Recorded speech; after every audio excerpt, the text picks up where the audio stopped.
بسم اللہ الرحمن الرحیم، السلام علیکم ورحمۃ اللہ وبرکاتہ۔ اللہ تعالیٰ کا بے حد احسان عظیم ہے کہ جس مالک کریم نے آج تیسرا روزہ رکھنے کی توفیق عطا فرمائی۔ تیسرا رمضان مبارک جب آتا ہے تو خاتون جنت حضرت فاطمہ الزہرا رضی اللہ تعالی عنہا آج آپ کا یوم وصال ہے، اور دیکھیں کہ پیارے آقا علیہ السلام کی یہ لگتے جگر حضرت فاطمہ الزہرا رضی اللہ تعالی عنہا، آپ حافظ قرآن بھی تھی، عالمہ فاضلہ بھی تھی، اور باعمل اور پردے کی نہایت ہی سخت پابند تھی آپ، یہاں تک کہ جب آپ کا آخری وقت قریب تھا تو حضرت ابو بکر صدیق رضی اللہ تعالی عنہ، آپ کی جو گھر والی تھی حضرت اسماء بنت خمیس، ان سے یہ کہنے لگی کہ مجھے ایک ہی فکر کھائے جا رہی ہے، اس فکر میں لگی ہوئی ہوں، کیونکہ زندگی جب آپ نے گزاری ہے حضور علیہ السلام کی بظاہر پردہ فرمانے کے بعد آپ بیمار رہنے لگی، حضور علیہ السلام کو ہر وقت یاد کرتی تھی، اور کم و بیش 6 سے 8 مہینے کے بعد حضور علیہ السلام کے پردہ فرمانے کے بعد حضرت بی بی فاطمہ الزہرا رضی اللہ تعالی عنہا دنیا فانی سے پردہ کرتی ہیں، اور اس وقت آپ کی کم و بیش جو عمر مبارک تھی 29 سال تھی، اور آپ کیا فرما رہی ہیں حضرت سیدنا ابو بکر صدیق رضی اللہ تعالی عنہ کی گھر والی سے کہ مجھے ایک ہی فکر کھائے جا رہی ہے، وہ فکر یہ ہے۔ اب دیکھیں، ان کو جنت کی خاتون جو ہوتی ہیں، ان کی جو سردار ہیں، ان کو لقب ان کا پہلے ہی مل گیا ہے، جنتی سرٹیفکیٹ پہلے جاری ہو گیا ہے، تہجد گزار بھی آپ تھیں، اور کام کاج سے فارغ ہو کر اللہ تعالیٰ کی بندگی کے اندر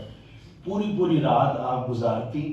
اور قرآن پاک کی تلاوت کرنے لگ جاتی جب، تو صبح جب فجر کا وقت قریب ہوتا تو اللہ تعالیٰ کے ہاں یوں عرض کرتی، مالک ابھی تو میں نے تیری عبادت شروع ہی کی تھی کہ فجر کا وقت ہو گیا ہے، رات مجھے لمبی اور تھوڑی دیر میں تیری عبادت کروں، اور وہ رات بھی کون سی ہوتی تھی؟ سردیوں کی راتیں، لمبی راتیں، اور آپ حضرت اسماء بنت خمیس سے یہ عرض کر رہی ہیں، یہ کہہ رہی ہیں کہ مجھے فکر کس بات کی ہے کہ جب میں اس دنیا فانی سے چلی جاؤں گی میرا وقت قریب ہے، اور روایات کے اندر یہاں تک آتا ہے کہ آپ نے پہلے ہی فرما دیا حضرت علی کرم اللہ وجہہ کو کہ بابا جان یعنی کہ پیارے آقا علیہ السلام میرے خواب کے اندر آئے تھے، اور انہوں نے مجھے بتا دیا تھا کہ آج جو ہے تم نے افطاری ہمارے ہاں کرنی ہے۔ اب روایات کے اندر آتا ہے کہ نماز مغرب کا وقت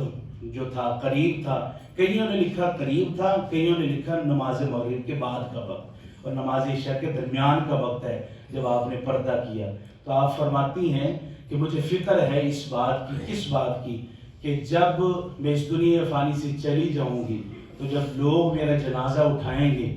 تو کہیں ایسا نہ ہو کہ میں نے پوری زندگی پردہ کیا ہے تو کسی کا میرے کفن کے اوپر کسی کی نگاہ نہ پڑ جائے۔ تو حضرت اسماء فرماتی ہیں کہ میں نے ان سے یہ کہا، آپ فکر نہ کریں، میں نے دیکھا ہے کہ کچھ چارپائیاں ایسے بنی ہوئی ہوتی ہیں جس سے کفن ظاہر نہیں ہوتا، جس سے پتہ نہیں چلتا، میں ایسی ہی چارپائی آپ کے لیے تیار کروں گی۔ پھر حضرت اسماء نے ہی ان کو غسل دیا، کفن دفن دینے کے بعد چارپائی بھی ویسی ہی تیار کی گئی جیسی میں نے خود دیکھا ہے پہاڑی علاقوں کے اندر چارپائی ایسی باپردہ چارپائی جو ہے بالخصوص لیڈیز کے لیے وہ استعمال ہوتی ہے، وہ کی جاتی ہے، جس سے جو ہے جنازہ جاتے ہوئے بے پردگی نہیں ہوتی۔ تو جب جنازے کی بات آئی تو یہ میں اپنی طرف سے ایک بات یہ ایڈ کرنا چاہوں گا کہ آپ یہ دیکھیں کہ 11 ہجری بمطابق 11 ہجری ہے، اور رمضان شریف 3 ہے، روز منگل کا دن ہے جب آپ پردہ فرماتی ہیں، اور اس ہجری سے لے کر اب تک 1441 ہجری میں اب جا کے لوگ کیا بحث کرتے ہیں کہ سیدنا ابو بکر صدیق یا حضرت علی کرم اللہ وجہہ کی آپس میں نہیں بنتی تھی۔ اگر آپس میں کسی کی نہیں بنتی ہوتی تو ایک بات جو قابل توجہ ہے وہ کیا ہے کہ جب کسی بندے کی بندے کے ساتھ نہیں بنتی تو پھر اس کی عورت کی بھی دوسری عورت کے ساتھ نہیں بنتی. تو یہاں پر یہ دیکھیں کہ عورتیں اکٹھی ہیں، عورتیں آپس میں بات بھی کر رہی ہیں، اور ایک انہی کی زوجہ نے یعنی کہ سیدنا ابوبکر صدیق کی گھر والی نے آپ کو غسل دیا ہے، کفن دفن کا اہتمام آپ نے کیا ہے. اور اس دوران یہ 6 ماہ تقریباً آپ جو بیمار رہی ہیں، سیدنا ابوبکر صدیق اور سیدنا عمر فاروق آپ کی عیادت بھی بار بار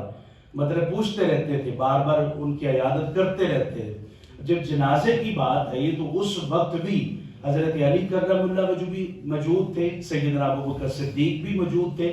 تو سیدنا ابوبکر صدیق نے اس وقت سیدنا علی کرم اللہ وجہ کو فرمایا کہ آپ جنازہ پڑھائیں ان کا. تو انہوں نے کہا کہ نہیں، آپ وقت کے خلیفہ ہیں، آپ جنازہ پڑھائیں گے. تو آپ اس بات سے اندازہ لگائیں کہ آپ کی گھر والی یعنی کہ حضرت علی کرم اللہ وجہ کی گھر والی ہیں، اور آپ دعوت کس کو دے رہے ہیں؟ سیدنا ابوبکر صدیق کو دعوت دے رہے ہیں. کس بات کی کہ جنازہ آپ پڑھیں. یعنی کہ آپ خود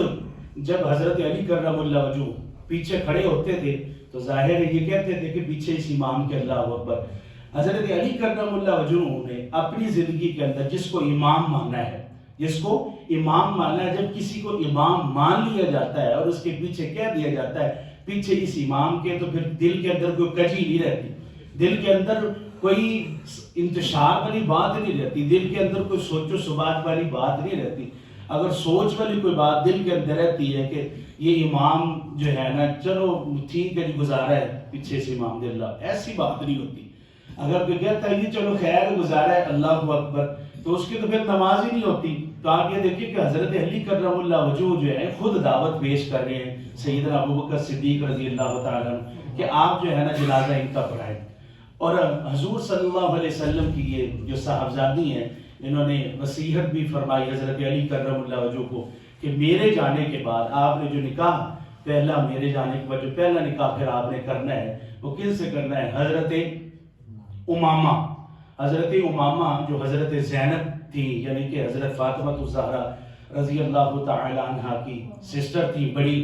تو فرمایا کہ میری بانجی کے ساتھ آپ پھر نکاح کر لیجئے گا. تو پھر ان کے بعد ان کے ساتھ یعنی کہ حضرت علی کرم اللہ وجہ کا نکاح ہوا. بے شمار ایسی باتیں ہیں جو دل کو موہ لینے والی ہیں، اور جو وصیت کے ساتھ ہمارے لیے نصیحت بھی ہے اس بات کی کہ ان کا آپس میں کوئی رولا نہیں تھا. اگر 1400 سال گزر جانے کے بعد اب کوئی رولا ہے تو مولویوں کا ہے رولا آپس میں. ان کی آپس کی باتیں ہیں، ان کی آپس کی سوچیں ہیں، ورنہ ان ہستیوں کو اگر دیکھا جائے تو ان ہستیوں میں کوئی دل کے اندر کسی کا ملال نہیں تھا. بلکہ قرآن یہ کہتا ہے کہ رحماء بینہم تراہم رکعا سجدا، کہ وہ آپس میں تو بڑے ہی نرم دل تھے. اگر وہ سخت تھے تو کفار کے لیے تھے، تو وہ سخت کفار کے لیے تھے. آپس میں ان کا پیار محبت بہت زیادہ تھا. کن کا؟ صحابہ کرام پر، بالخصوص جیسے صحابہ کرام کا. آپ ایک مرتبہ سورہ فاتحہ 3 مرتبہ سورہ اخلاص پڑھ لیں تاکہ ہم جو ہے سیدہ کائنات کی بارگاہ اقدس میں اپنی طرف سے تحفہ پیش کر سکیں.